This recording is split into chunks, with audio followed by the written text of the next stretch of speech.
নমস্কার বন্ধুরা, আমার ইউটিউব চ্যানেলে সবাইকে স্বাগতম। সকাল সকাল দেখো ব্রাশ করে তারপরে আমি প্রতিদিন সকালে চেষ্টা করি খালি পেটে ব্রাশ করেই 2 গ্লাস জল খাওয়ার জন্য। তো সকালবেলা এই যে 2 গ্লাস জল খেয়ে নিচ্ছি ব্রাশ করে। তো তারপরেই কাপড় চোপড় 1 বালতি হয়েছে, তো ওইটাকে আগে ভাবছি ভিজিয়ে রেখে তারপরে অন্য কাজে যাব।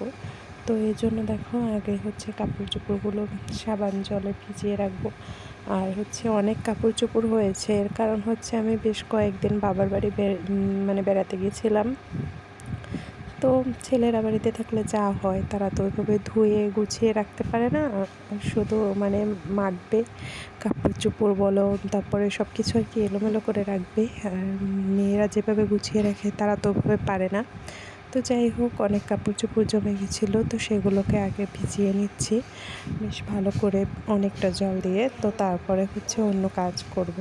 তো দেখো এখানে কাপড় চোপড় ভেজানো হয়ে গেছে। তো তারপরে আমি এখানে মাটি এনেছিলাম, তো এই মাটিটাকে একটা পটে নিচ্ছি বের করে। কারণ আমি কয়েকটা জবা গাছের কাটিং বসাবো, যেটা আমার মায়ের কাছ থেকে এনেছি। সেদিন দেখিয়েছিলাম না, মায়ের কাছে প্রচুর পরিমাণে ফুল।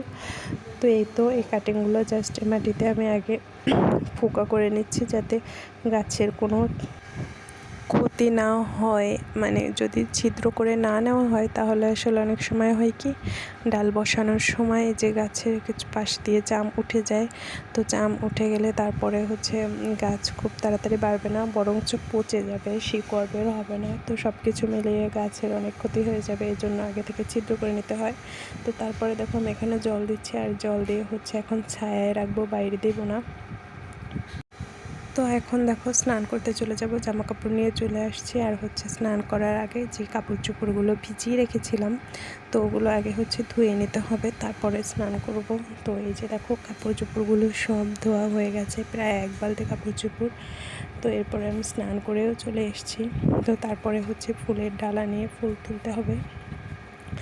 আর আজকে গাছে দেখছি খুব বেশি ফুল ফোটেনি, জাস্ট কয়েকটা ফুল ফুটেছে। তো কিছু করার নেই, ওগুলো দিয়ে পুজো দিতে হবে। আর অনেক দিন যেহেতু বাসায় ছিলাম না, তো ঠাকুরের বাসনের অবস্থা খুবই খারাপ। ছেলেরা, ওই যে বললাম, ছেলেরা কাজ করতে পারে ঠিকই, কিন্তু এইসব কাজ তো আর ছেলেরা গুছিয়ে করতে পারে না। তো আমার বর পুজো দিয়েছে ঠিকই, কিন্তু ওই যে বললাম গুছিয়ে করতে পারেনি। যাই হোক, দেখো ঠাকুরের বাসনের অবস্থা পুরো ময়লা হয়ে গেছে। তো আর পিতলের জিনিস যদি না মাজা হয় তাহলে পিতলের জিনিস দেখতে একেবারেই বাজে লাগে। তো এখন সবগুলো মেজে নেব। আর এই যে দেখো সব মাজা হয়ে গেছে। এবার আর ঠাকুরের আসনটাও ভালো করে মুছে পরিষ্কার করে নিয়েছি। এবার এই যে ফুল ওই কটাই পেয়েছিলাম, তো তাই দিয়ে পুজো দিয়ে নিয়েছি। আর সকাল সকাল দেখবে স্নান করা, পূজা দেওয়া হয়ে গেলে সব কাজই ভাল লাগে। তো তারপরে এখানে দেখো 2টা ডিম সিদ্ধ বসিয়ে দিয়েছি আমার আর আমার বরের জন্য। আর ডিম সিদ্ধ বসিয়ে দিয়ে আমি চলে যাচ্ছি বাইরে আমার গাছগুলোর একটু যত্ন করতে।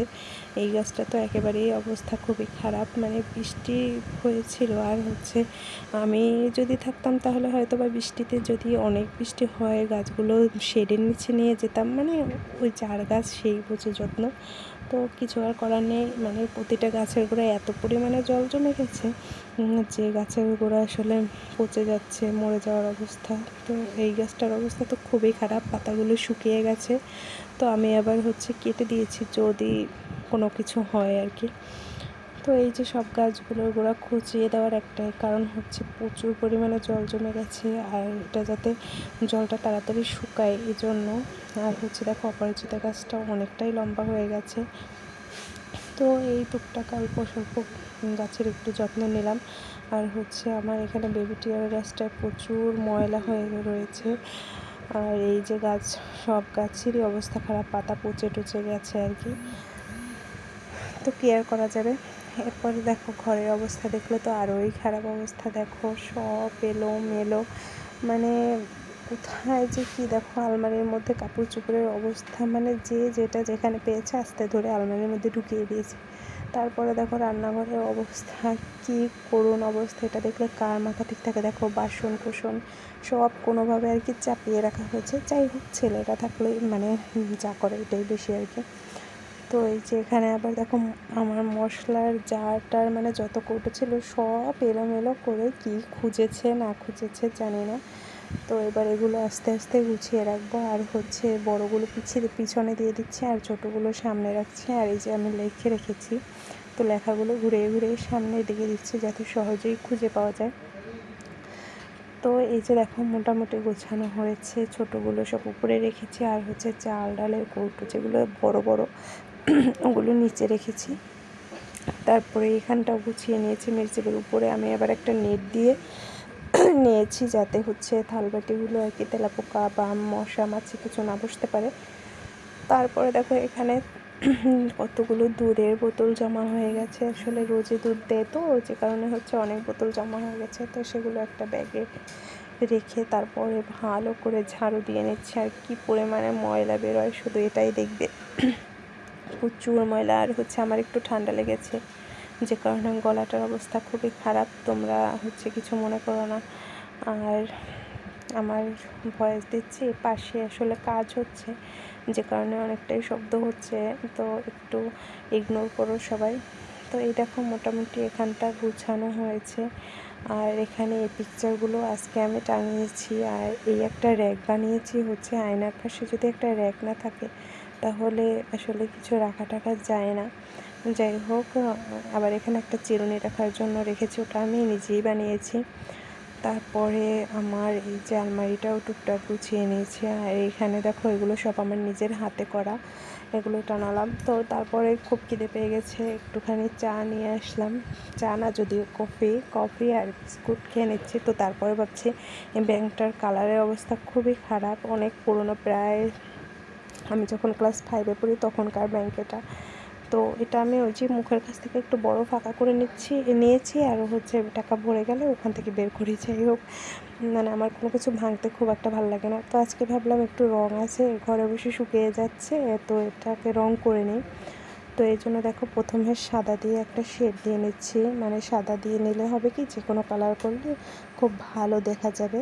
তো সাদা করার পরে দেখো লাল তুলি দিয়ে একটা ডিজাইন করে নিচ্ছে। আর এক হাতে ফোন নিয়ে আর অন্য হাতে ডিজাইন করলে সেটা তো বুঝতেই পারো যে আসলে কেমন হয়। একটা হাত দিয়ে অন্য হাতে যদি সাপোর্ট না পায় তাহলে আসলে ওইভাবে নকশা করা যায় না। তো তারপরেও যতটা সম্ভব আর কি করছি। আর এখানে কোনো মানে ওইভাবে কোনো ডিজাইন না, জাস্ট আমার মাথায় যা আসছিলো তখন তো ওইটাই করছিলাম আর কি। এখানে দেখো দুটো কলকা দিয়ে তারপরে পাতা পাতা দিয়ে দিচ্ছি। এই ডিজাইনটাই তখন আসলে আমার মাথায় আসছিলো, অন্য কোনো ডিজাইন আমার মাথায় তখন আসেনি। তো এটাই করে নিলাম। আর হচ্ছে সাদার উপরে বেশ খারাপ লাগছে না একদম। আর আমার ছোটো থেকেই হচ্ছে একটা অভ্যাস, যেটা হচ্ছে কোনো জিনিস না নষ্ট করতে খুব একটা ভালো লাগে না, মানে নিজের ইচ্ছায় তো একদমই না।